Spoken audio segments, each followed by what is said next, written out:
સલામ મિત્રો, તો ચાલો આપણે જાણીએ ડીપીડીપી 2023 એક્ટ જે છે એમાં શું શું વિગતો છે। તો જેમ કે એમાં મોટો જબરો જે ઉડીને આંખે વળગે એવી વાત જે છે ને એ છે કે ભાઈ કોઈ પણ વ્યક્તિનું નામ તમે છાપો કે પ્રસિદ્ધ કરો કે એની કોઈ પર્સનલ જાણકારી હોય એ તમે એને પૂછ્યા વગર છાપો કે પ્રસિદ્ધ કરો અન્ય કોઈ પણ માધ્યમો દ્વારા, તો તમે જો એની મંજૂરી ન લીધી હોય તો તમને 250 કરોડનો દંડ, અને જો આ દંડ ભરવાનો તમે ઇનકાર કરો તો ડબલ 500 કરોડનો દંડ થાય।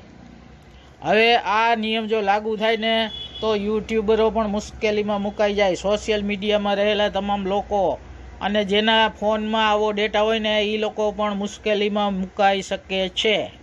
આ કાયદા મુજબ તો યુટ્યુબરો પણ નવરા થઈ જશે, અને જે એ લોકોએ જૂના અપલોડ વિડીયો કર્યા છે ને જે એના ખાતામાં પડ્યા હોય તો એને પણ લાગુ પડે, અને આ તમામ સોશિયલ મીડિયા ઉપર જે લોકોએ માહિતીઓ વર્ષો પહેલાં પણ અપલોડ કરી હોય ને એને પણ આ લાગુ પડી શકે એવું મારું પોતાનું બશીરભાઈ લાખાણી રાજકોટનું અંગત મંતવ્ય છે।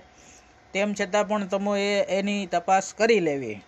હવે આપણે આગળ જાણીએ તો એમાં એક્સપર્ટ લોકો એમ કહી રહ્યા છે કે ભાઈ યુટ્યુબરો પણ નવરા થઈ જશે આ જે ડીપીડીપી કાયદો 2023 છે ને એના અનુસંધાને, કેમ કે કોઈ પણ સાચી જાણકારી હોય તમારી પાસે ગમે તેવી, તો પણ તમે જેની જાણકારી છે એવા વ્યક્તિની અનુમતિ વગર તમે એ પ્રગટ કરી શકતા નથી, અને જે તમામ જે કાંઈ પણ તાકાત હતી ડેટાની એ સરકારે પોતાની પાસે રાખી લીધી છે।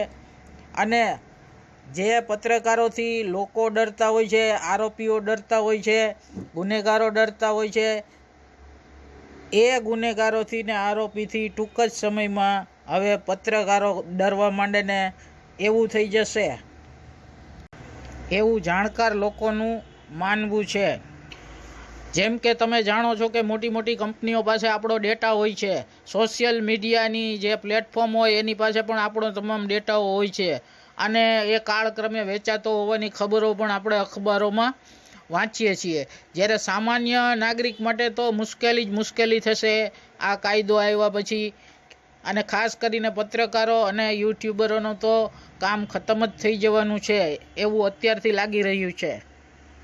ત્યારે મારી અંગત સલાહ છે, જે લોકો સોશિયલ મીડિયા પ્લેટફોર્મ ઉપર સક્રિય છે તેવા સવાર સાંજ ને રાત ને દિવસ જે મેસેજો ફાસ્ટ ફોરવર્ડ કરી રહ્યા છે એઓને મારી વિનંતી છે કે ભાઈ અત્યારથી ચેતી જાઓ, કેમ કે આવી પર્સનલ વિગતો જે હોય છે એ કોઈની પણ મંજૂરી વગર તમે ફાસ્ટ ફોરવર્ડ નથી કરી શકતા। અને હવે જે કાયદો આવશે એમાં 250 કરોડનો દંડ છે, અને તમારો બીજો એક કાયદો છે એ પ્રમાણે તમારો જે ફોન છે ને એ પણ દસ્તાવેજમાં જ ગણાય, એટલે એની અંદર પણ કોઈ એવી સામગ્રી હોય કે જે કાયદા વિરુદ્ધની હોય તો એ પણ તમારી વિરુદ્ધનો પુરાવો બની શકે છે। માટે તમામ રીતે જાગૃત થઈ અને આ પ્રકારની જે કાંઈ પણ સામગ્રીઓ હોય જે એ ડિલીટ કરી નાખવી જોઈએ। એ ઉપરાંત તમારા જે કાંઈ પણ સોશિયલ મીડિયા એકાઉન્ટની અંદર વર્ષો પહેલાં પણ જે કાંઈ પણ અપલોડ કર્યું હોય એ તમામ વસ્તુઓને ખાતામાંથી ડિલીટ કરી નાખવી જોઈએ, અને એક નવું ભારતના જે નવા કાયદાઓ આવ્યા છે એને અનુસંધાને એક નવા એકાઉન્ટો બનાવવા જોઈએ, અથવા તો જૂના એકાઉન્ટમાંથી જૂની સામગ્રીઓ ડિલીટ કરીને કાયદાને અનુરૂપ એક નવી જ ખાતું પાછું તૈયાર કરવું જોઈએ એવી મારી રાજકોટના બશીરભાઈ લાખાણીની આપ સર્વેને સલાહ છે। મિત્રો, હવે આપણે જોઈએ કે આ ડીપીડીપી જે કાયદો છે ને એ ઓગસ્ટ 2023માં પાસ થયો હતો, અને હાલમાં સરકારે એના નિયમોનો એક ડ્રાફ્ટ તૈયાર કર્યો છે। સરકાર જો એને મંજૂરી આપી દે ને તો હવે કોઈની સામે તેના નામજોગ તમે આક્ષેપ ન કરી શકો એવી જોગવાઈ ગણાય। 30 જેટલી સંસ્થાના સંગઠનોએ આ કાયદા વિરુદ્ધ અવાજ ઉઠાવી અને પોતાના પ્રતિભાવો આપ્યા છે। આ સંસ્થાનું નામ NCPR છે। ભારતમાંથી પ્રતિવર્ષ RTI કાયદા હેઠળ 60 લાખ અરજીઓ કરવામાં આવે છે।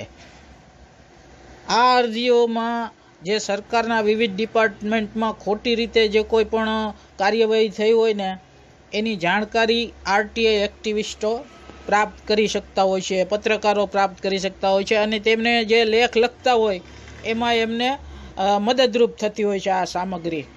તો જે આ કાયદો આવ્યો છે એનાથી આરટીઆઈની લડાઈ તો એક જ ઝાટકે ખતમ થઈ ગઈ. અને હવે આ જે માહિતીઓ છે પર્સનલ છે એવું બહાનું કાઢી અને ડીપીડીપી એક્ટના મુજબ મળવાનું બંધ થઈ જશે. સરકારે આ બારામાં સ્પષ્ટ કરવું જોઈએ કે ભાઈ આ 250 કરોડનો જે દંડ છે એ સંસ્થા ઉપર લદાશે કે વ્યક્તિ ઉપર પણ લદાશે. અને પત્રકારો અને યુટ્યુબરો અંગે પણ આમાં કોઈ સ્પષ્ટતા ન થઈ હોય તો એની પણ સ્પષ્ટતા કરવી જોઈએ એવી ધુરંધર પત્રકાર રવીશ કુમારે પણ માંગણી કરી છે. 30 સંસ્થાઓની બનેલી જે સંસ્થા છે એણે પણ ડેટા પ્રોટેક્શન બોર્ડ એ સરકારી બોર્ડ છે એમ જણાવ્યું. અને આ જે સરકારી બોર્ડ છે એ જો ચાહે તો તે ગમે તેવા પત્રકાર, આરટીઆઈ એક્ટિવિસ્ટ અને એવી મૂવમેન્ટો કે જે સત્ય ઉજાગર કરતી હોય એની વિરુદ્ધ ફરિયાદ દાખલ કરી અને આવા સંગઠનો, પત્રકારો અને આરટીઆઈ એક્ટિવિસ્ટો વિરુદ્ધ દંડ પણ જાહેર કરી શકે છે. એ ઉપરાંત સરકાર પોતે નક્કી કરશે કે ભાઈ ડેટા ફ્યુડિશરી કોણ છે. હવે આ ડેટા ફ્યુડિશરીની વ્યાખ્યા જોઈને તો જે ડેટા હોય કોઈનો પણ એ રિસર્ચ માટે લેનાર વિશ્વાસુ, જેને સંગઠન કયો કે વ્યક્તિ કયો, જે પોતે રિસર્ચ કરી રહ્યો હોય એવું આ વ્યાખ્યાનું છે. એક અખબારના તંત્રીએ તો એવું કહ્યું કે ભાઈ હવે અખબારો માટે ખબર લખવી ખતરોથી ખેલવું છે. તો મિત્રો હવે જે 2005માં આરટીઆઈ કાયદો આવ્યો હતો ને એણે પોતાનો જીવ જોખમમાં નાખીને એવા મરજીવા કાર્યકર્તા બનાવ્યા હતા અને સમાજમાં એને સ્થાન આપ્યું હતું જેઓ સત્ય ઉજાગર કરતા હતા. હવે જો આ આરટીઆઈ કાર્યકરો જ નહીં રહે અને આ કાયદાની જે જોગવાઈ જ નહીં રહે તો તમે પણ નહીં રહો અને ન તમને માહિતી મળશે અને ન તમે સવાલ કરી શકશો. તો મિત્રો આ અંગે જે મેં અગાઉ સલાહ સૂચનો આપ્યા છે એની પર અમલ કરો એવી જ મારી વિનંતી છે. આભાર.